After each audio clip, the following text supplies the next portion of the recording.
할렐루야. 아멘. 오늘 이 시간 주님의 부활하심을 믿고 기념하며 함께 축하하고 감사하며 하나님께 영광 돌리기 위해서 부활주일 감사 예배의 자리에 나오신 우리 야송의 모든 믿음의 식구들과 부활을 믿는 모든 이들의 심령 위에 십자가에서 죽으시고 다시 살아나신 우리 구주 예수 그리스도의 크고 놀라우신 은혜와 우리 아버지 하나님의 극진하신 사랑하심이 지금부터 영원까지 함께 하시기를 우리의 구주가 되시는 예수 그리스도의 이름으로 축원합니다. 아멘. 할렐루야. 아멘. 주님께서 부활하셨습니다. 아멘. 우리 옆에 있는 분들 그리고 앞과 뒤에 있는 분들과 함께 인사하기를 원합니다. 할렐루야. 예수님께서 부활하셨습니다.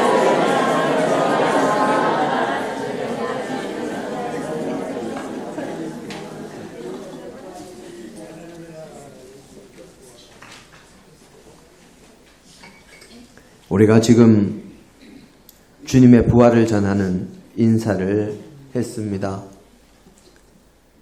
부활의 인사는 우리가 이렇게 말로 전할 수도 있고 또 우리의 옷차림으로 전할 수도 있습니다. 지금 오늘은 제가 지금 보니까 우리 앞에 계신 윤 권사님만 하얀색, 뒤쪽에 지금 제가 안 보이는데 또 한복 입으신 분이 계신가요? 오늘 새벽에도 한 분이 하얀색 한복을 입고 오셨는데 지금은 그나마 이 흰 한복이 입고 오셔도 디자인이 예뻐서 괜찮은데 제가 교육전도사를 처음 나갔을 때 30년 전에 그때 어느 날 주일날 교회 앞에서 성도님 들어오시는 거 인사하고 이렇게 안내하고 있는데 전부 흰색 한복을 입고 오시는데 저는 그 소복인 줄 알고 깜짝 놀랐습니다. 누가 돌아가셨나? 그래서 아니 어떻게 흰색 이렇게 한복 이런 걸 입고 오셨냐 그랬더니 하시는 말씀이 오늘 부활절이잖아요 전도사님.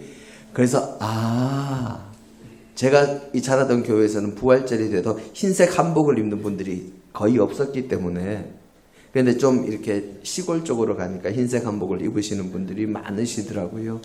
그래서 그 흰색 한복을 입으시는 걸로 그것으로 또 부활의 인사를 서로가 몸짓으로 나누시는 거지요. 우리가 말과 또 옷차림으로 그리고 우리의 표정으로 그렇게 부활을 전하는 인사를 하는 것 그것만이 중요한 것이 아니라 정말 중요한 것은 우리가 우리의 마음속 깊은 곳에서부터 주님의 부활을 의심 없이 믿느냐 하는 것입니다. 우리 기독교의 신앙의 가장 기초는 부활하신 예수 그리스도를 믿느냐 그렇지 않느냐 하는 것에서부터 시작합니다. 부활에 대한 믿음이 어느 쪽이냐에 따라서 신앙의 결과는 완전히 달라집니다. 부활을 믿는 자는 영원한 부활로 영원한 천국의 백성으로 거듭나서 살아가게 되지만 부활을 믿지 않는 자는 영원한 형벌을 받을 심판으로 나아갈 수밖에 없습니다. 이 시간 우리 성도 여러분들께 여쭙니다. 다른 그 무엇은 몰라도 이 질문에는 반드시 대답을 하셔야 됩니다. 제 개인적으로는 아멘이라는 예라는 긍정적인 이 대답이 나오기를 원합니다. 주님의 부활을 믿으십니까? 아멘. 아멘. 예수 그리스도께서 우리의 죄를 대신 지시고 십자가에 달리셨으며 십자가에서 죽으심으로 우리가 감당해야 할 모든 죄값을 대신 치러주셨고 하나님의 독생자이신 그분의 고난과 죽으심으로 인해 우리가 그것을 믿기만 하면 의롭다 칭함을 받고 하나님 나라의 자녀가 될 수 있으며 영원한 천국의 백성이 될 수 있음을 믿으십니까? 아멘. 우리는 모두 믿음으로 아멘 하고 대답하셨기에 마지막 때에 주님께서 다시 오시는 그날 영원한 기쁨의 부활을 맞이할 줄로 믿습니다. 아멘. 그런데 이 은혜가 어떤 은혜입니까? 이 은혜가 무슨 은혜입니까? 설마 이 은혜가 아니고 김은혜라 그러시는 분은 없으시겠죠? 예, 저 뒤에서 아재 개그 했다고 인상 쓰는 예, 이 은혜가 어떤 은혜입니까? 바로 이 은혜는 우리 하나님께서 우리에게 아무런 공로가 없음에도 우리를 불쌍히 여기시고 우리를 사랑하사 긍휼을 베푸시어 우리에게 부어주시는 측량할 수 없는 선물이요 하나님의 은총으로 하나님의 독생자이신 예수 그리스도의 짐작조차 하기 힘든 희생과 섬김과 사랑으로 우리에게 값없이 주어진 놀라운 은혜입니다. 이것은 우리가 어떤 것으로도 값을 주고 얻을 수 없는 은혜이지요. 우리의 생명을 구하기 위해서도 생명의 값을 매길 수 없다고 하는데 어떤 생명이든 그 생명의 값을 매길 수 없을 지경인데 우리의 영원한 생명을 어떤 값을 치러야 얻을 수 있을까요? 이것을 묵상하면 묵상할수록 우리는 하나님의 긍휼과 은총에 예수 그리스도의 은혜에 그저 감격하며 감사할 것밖에 없는 것입니다.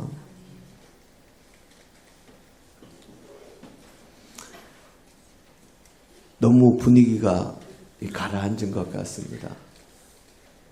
걷는 사람 위에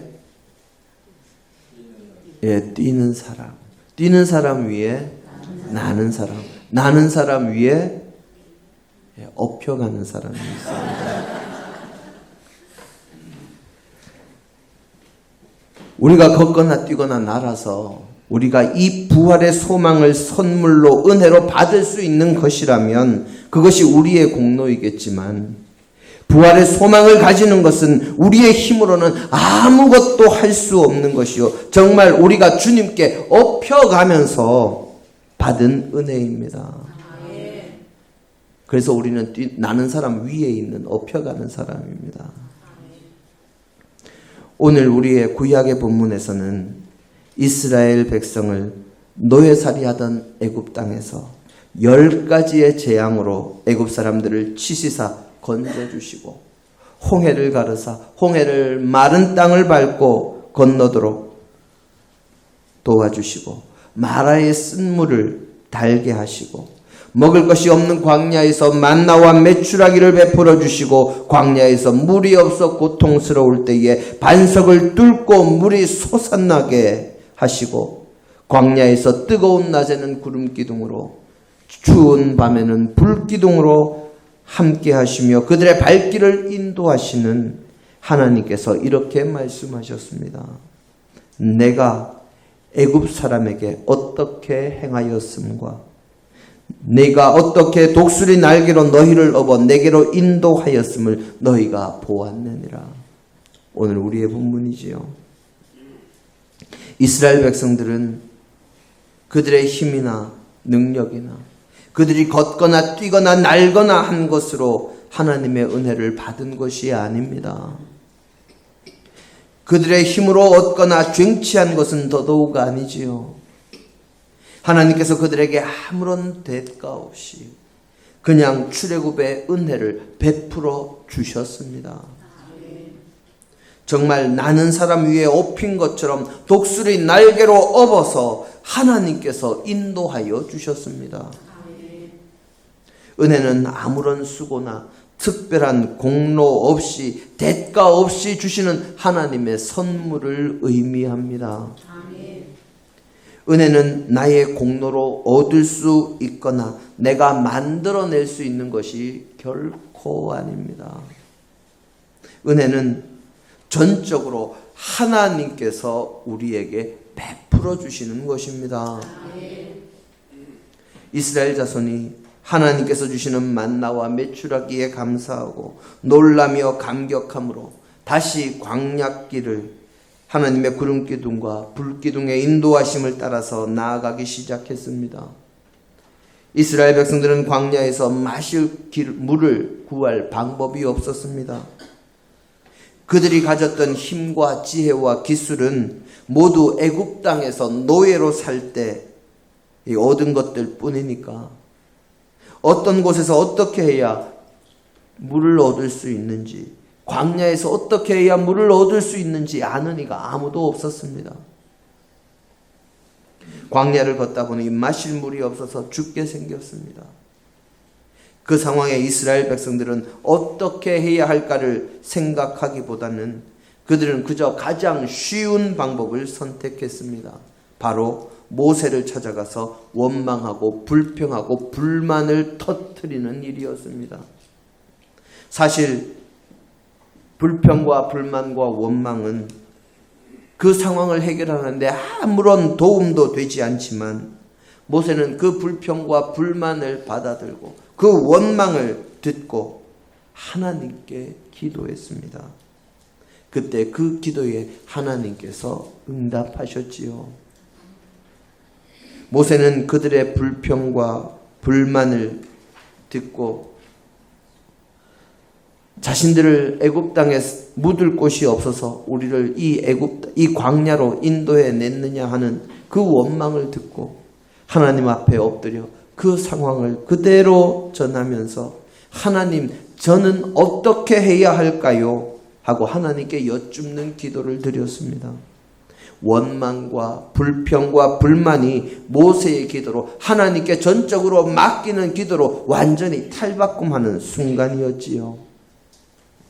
모세가 하나님께 여쭙고 순종하려는 자신의 모든 것을 하나님께 맡기고 하나님만을 의지하며 제가 어떻게 할까요? 하고 묻는 그 위탁의 기도에 하나님께 모든 것을 위탁하는 그 기도를 하나님께 드렸더니 그때 하나님께서 모세에게 지팡이로 반석을 치라고 그렇게 말씀하셨습니다. 모세가 하나님의 말씀대로 따르자 반석에서 물이 터져 나옵니다. 이것이 출애굽기 17장 1절로 7절에 있는 마사 또는 무리바라 하는 곳에서의 일이었습니다. 무리바에서의 일은 온전히 하나님의 은혜였습니다. 내가 해결할 수 없는 것을 하나님께서 해결해 주셨을 때 우리는 그것을 하나님의 은혜임을 고백하게 됩니다. 하나님께서 독수리 날개로 이스라엘 백성들 뿐만이 아니라 우리를 인도하십니다. 업어서. 하나님은 우리의 인생길을, 우리의 영원한 생명을 위한 그 길을, 우리가 믿음의 백성으로 걸어가야 할 그 길을 우리를 업어서 인도하시는 분이십니다. 우리의 힘과 능력이 아니라 오직 하나님의 능력과 도우심으로 말이지요. 우리는 항상 하나님의 그 은혜를 기억하며 살아야 합니다. 그리고 우리에게 주시는 부활의 은혜도 마찬가지입니다. 우리가 어찌 할 수 있는 것이 아니라 우리가 도울 수 있는 것이 아니라 우리의 힘으로 얻어낼 수 있는 것이 아니라 우리는 그저 하나님의 은혜에 업혀가는 것입니다. 오늘 우리의 신약의 본문은 사도 바울이 골로새 교회 교인들에게 보낸 편지입니다. 사도 바울은 자신이 감옥에 있으면서 들은 골로새 교회의 소식에 마음 아파하면서 골로새 교회 교인들에게 바른 믿음의 길을 가기를 원하는 마음으로 골로새서를 기록했습니다. 당시 골로새 지역뿐만이 아니라 로마의 전 지역에 혼합주의적인 경향이 강하게 나타나기 시작하던 시기였습니다. 현대의 포스트 모더니즘과 다원주의처럼 모든 것이 확실한 것이 없다. 그리고 좋은 게 좋은 것이다 하면서 서로 좋은 것이라고 하는 것이 있으면 그 좋다고 하는 것들만 이리저리 뽑아서 짜집기 해서 마구 뒤섞는 이 혼합주의적인 경향이 그 당시 로마 제국 전체에 편만하게 아주 강하게 대두가 됐습니다. 그런 와중에 골로새 교회에도 혼합주의의 경향이 들어와서 하나님을 믿는 믿음도 다른 우상을 믿는 것과 혼합하는, 섞어버리는, 다른 종교와 하나님을 믿는 종교를 혼합하고 오직 예수 그리스도와 그분의 고난과 부활로 우리에게 주어지는 의롭다 칭해지는 칭의와 구원을 세상의 사상과 마구 뒤섞는 어리석은 이들이 있었습니다. 바울이 그런 골로새 교회를 향해서 우리는 오직 하나님만 믿고 예수 그리스도의 고난과 부활에 의지하여 성령님의 인도하심으로 세상의 다른 모든 것들은 뒤로하고 오직 하나님만 바라며 나아갈 때 우리의 구원은 오직 예수님을 믿는 믿음에서 비롯함을 강조하기 위한 목적으로 보낸 편지가 바로 이 골로새서입니다. 세상 것들 섞지 말고 오직 주님만 바라보라는 이야기지요. 오늘 우리의 본문은 바로 그런 상황에서 예수 그리스도의 부활로 우리에게도 부활의 산 소망이 생겼음을 설명하는 내용 가운데 한 구절입니다. 우리는 죽은 사람을 죽은 자들 가운데서 일으킬 능력이나 힘이나 방법을 가지지 못합니다. 하지만 하나님의 능력은 능히 죽은 자들 가운데서 원하는 일을 다시 살려내실 수 있습니다. 그로 인해 예수 그리스도는 죽은 자들 가운데서 다시 살아나셨고 우리의 영원한 산 소망이 되셨습니다. 우리는 그것을 믿음으로 그리스도의 부활에 연합하여 주님의 고난과 십자가의 죽으심으로 우리의 모든 죄와 허물은 사해졌고 주님의 부활에 함께 연합하는 자가 되어 영원한 소망을 가지게 된 것입니다. 이것이 우리의 힘과 능력과 지혜와 권세로 되는 것이 아니기에 우리는 그저 업혀가는 은혜, 주님께서 우리를 안아서 들고 가시는 그 은혜를 받은 것이지요. 20세기 초 이 제국주의를 표방하는 일본의 군국주의에 반하는 목회자가 있었습니다. 일본의 존경받는 목회자이자 사회운동가였던 가가와 도요히코라는 목사님입니다.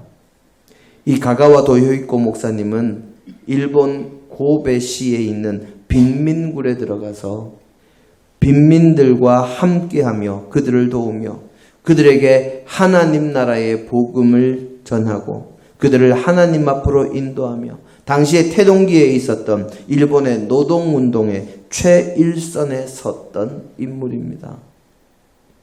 그는 고베의 빈민굴에 거주하면서 빈민들에게 복음을 전하기 위해 자신이 가진 것을 모두 내어 주었던 사람이었습니다.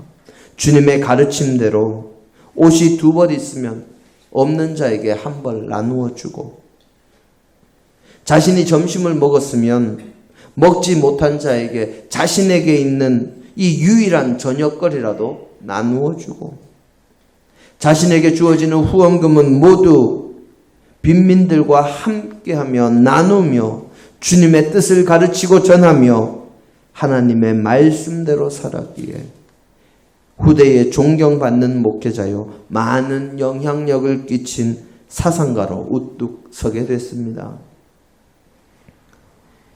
그 가가와 도요히코 목사님은 자신의 저서 그리스도교 입문이라는 책을 통해서 자신의 인생을 돌아보면서 자신의 신앙과 삶에 대해서 이렇게 술회했습니다. 나는 15살부터 61살이 된 지금까지 그 크신 하나님의 사랑에 안겨서 즐거움으로 하루하루를 의미 있게 살아왔다. 가난함이 가난함이 아니었고 쓸쓸함이 쓸쓸함이 아니었다.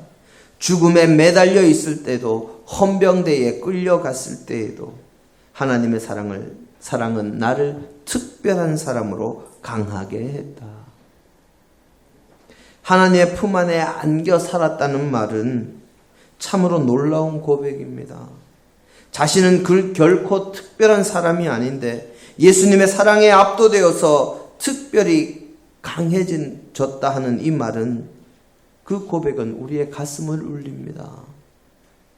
그가 자신의 힘이나 능력이 아니라 하나님께서 안아주셔서 그분의 품에 그냥 안겼고 그 안으심에 의해서 자신은 즐겁게 기쁘게 하나님과 동행하다 보니 그렇게 살다 보니 하나님의 능력이 자신을 통해서 하나님의 위로하심과 담대하게 하심이 자신을 통해서 드러나니 그 살벌하다고 소문난 일본 헌병대에 붙잡혀 가서도 그곳에서 고문을 당해도 아무런 걱정도 두려움도 없었다 하는 것입니다.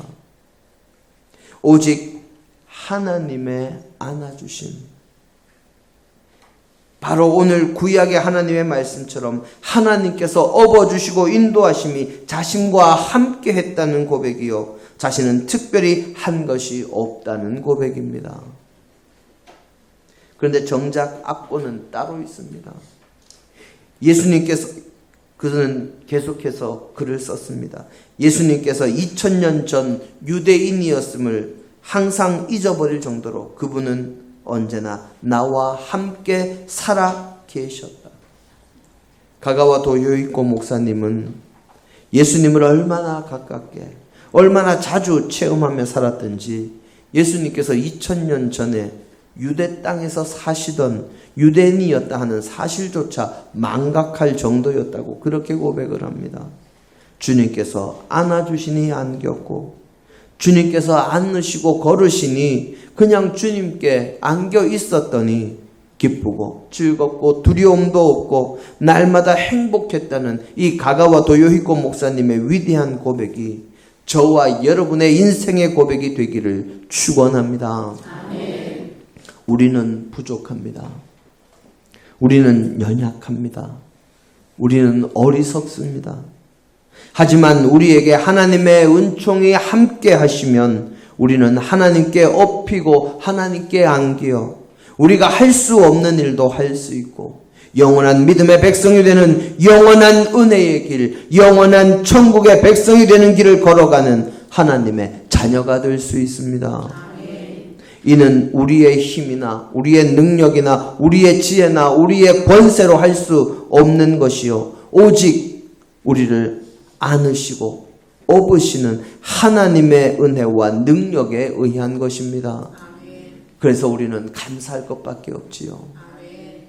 사랑하는 성도 여러분, 주님의 부활은 우리에게 영원한 산 소망이 되는 것입니다. 하지만 이는 우리의 힘이나 능력이나 지혜로 권세로 되는 것이 아니요, 우리가 가진 그 어떤 것으로도 살 수도 없고 얻을 수도 없는 것입니다. 그래서 부활의 기쁨과 부활의 소망과 부활의 은혜는 우리에게 하나님께 업히고 안겨서 누리게 되는 선물입니다. 이 선물을 믿음으로 기쁘게 받아서 누리고 감사함으로 영원한 천국의 백성이 되시는 이 부활절이 되기를 주님의 이름으로 축원합니다.